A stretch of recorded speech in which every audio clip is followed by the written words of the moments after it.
Somewhere north of the Arctic Circle, on a Norwegian Arctic island where the Soviet Union built an entire town, a piano has been sitting largely untouched for more than 25 years.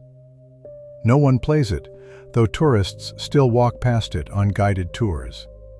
The town around it once had close to 1,000 residents, a swimming pool, and its own farm. Today, only a small handful of people still live here year-round, and they're the ones who lock the doors.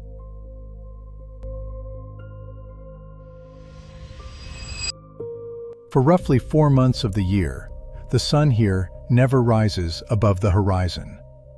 For another 4 months, in summer, it never sets. This is Pyramiden. And to understand why it existed at all, you need to understand a strange loophole in international law. In 1920, a treaty gave Norway control over the Svalbard archipelago. But it also gave citizens of other signing countries the right to live and work there, and to extract its resources. The Soviet Union took that offer seriously, not just for the coal buried under the mountain the town is named after, but for something bigger, a permanent Soviet presence, in miniature, sitting inside the territory of a NATO member state, a territory that same treaty specifically barred from military use during the coldest years of the Cold War. Officially, it was a mining settlement. Unofficially, it was a statement, and the Soviet Union built it like one. Most Arctic mining towns were bleak. Pyramiden was built to be the opposite. The Soviet state poured resources into it that most Soviet cities on the mainland never saw. There was an indoor swimming pool, heated year-round despite the polar night outside. There was a cultural palace with a cinema, a library, a gym, and that concert hall with a grand piano, one of the northernmost in the world. There was even a farm, cows and pigs kept in heated barns so residents could have fresh milk and meat above the 78th parallel.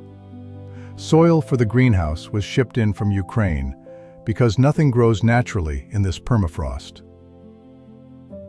By the 1980s, close to 1,000 people lived here at its peak. Miners, their families, teachers, doctors, cooks. Children went to school here. Couples got married here, in a town where the population was almost entirely Soviet citizens, thousands of kilometers from Moscow, technically on Norwegian soil. For decades, it worked. Not because the coal was especially valuable. It was mediocre quality, expensive to extract this far north, but because Moscow was willing to subsidize the loss. Pyramiden wasn't measured in profit, it was measured in presence. At the center of the town square stood a bust of Lenin, still the northernmost monument to him anywhere on Earth. It faced the mountain the miners worked inside, as if watching over them. The subsidy that kept Pyramiden alive depended on a country that stopped existing in 1991.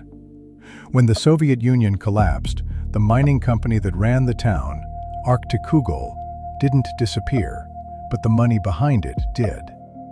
Russia in the 1990s had far more urgent problems than an unprofitable coal mine on a Norwegian island. For a few more years, Pyramiden limped along. The population shrank. Maintenance slowed.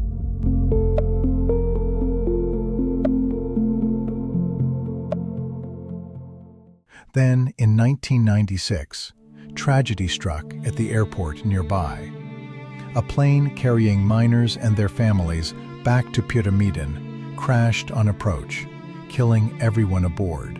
141 people, most of them residents of this town or its sister settlement, Barentsburg. The town never fully recovered from the loss. Morale, already fragile, broke.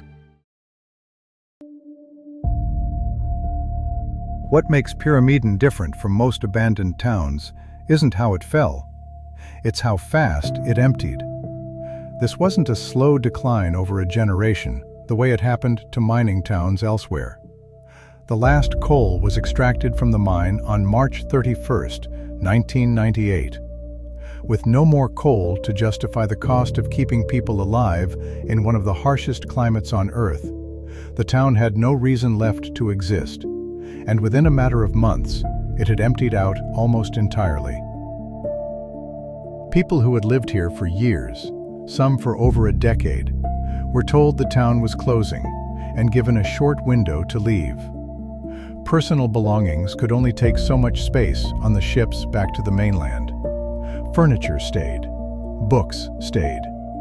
Many apartments were left furnished with personal belongings, including photographs of the people who'd once lived there, still inside, because there was no room, and perhaps no point, in carrying it all across the Barents Sea. Former residents interviewed in later years described the strange disorientation of that departure. Packing a life into a single suitcase, boarding a ship, and watching a town that had been entirely theirs shrink into the distance, knowing they would likely never come back. Some had raised children here. Some had buried friends here in the town's own small cemetery, one of the few places on Svalbard where burial was still practiced, even as the custom was being phased out elsewhere on the archipelago, because the permafrost keeps bodies and anything buried with them from decomposing almost indefinitely. The miners' union hall was left exactly as it was on the last working day. Chairs still faced a stage no one would stand on again. It's this detail, the abruptness of it, that separates Pyramiden from towns that faded slowly. This is a town that was fully alive, and then, within weeks, wasn't. For years after 1998, Pyramiden sat almost entirely untouched. No looting, no vandalism. Partly because of its extreme isolation, and partly because polar bears made unauthorized visits genuinely dangerous. That isolation is precisely why the town survived in such unusually intact condition. Where most abandoned places are stripped by scavengers within a year, Pyramiden's contents, furniture, books, portraits, even the piano, stayed almost exactly where they were left. The swimming pool, once heated against the Arctic cold, now holds broken tile and ice. The greenhouse frames stand empty, the Ukrainian soil long gone. The cattle barns are silent, and Lenin still faces the mountain, one of the few monuments to him left standing anywhere with this kind of ceremonial prominence.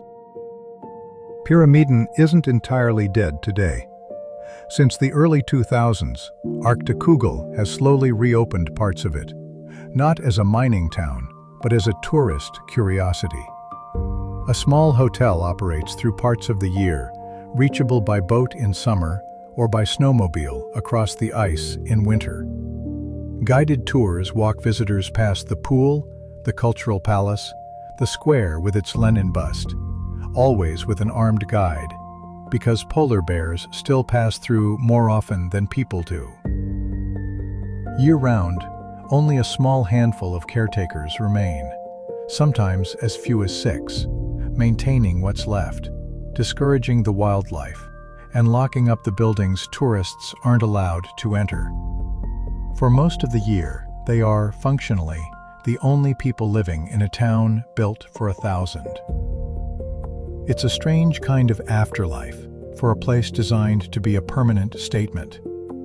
Pyramiden was never supposed to close. It was built to prove that the Soviet Union could sustain a piece of itself indefinitely in one of the harshest environments on Earth. Today, it survives instead as something closer to a sealed time capsule, kept alive not by the ideology that built it, but by the cold that preserved it. The piano in that concert hall hasn't been tuned in 25 years. No one plans to move it.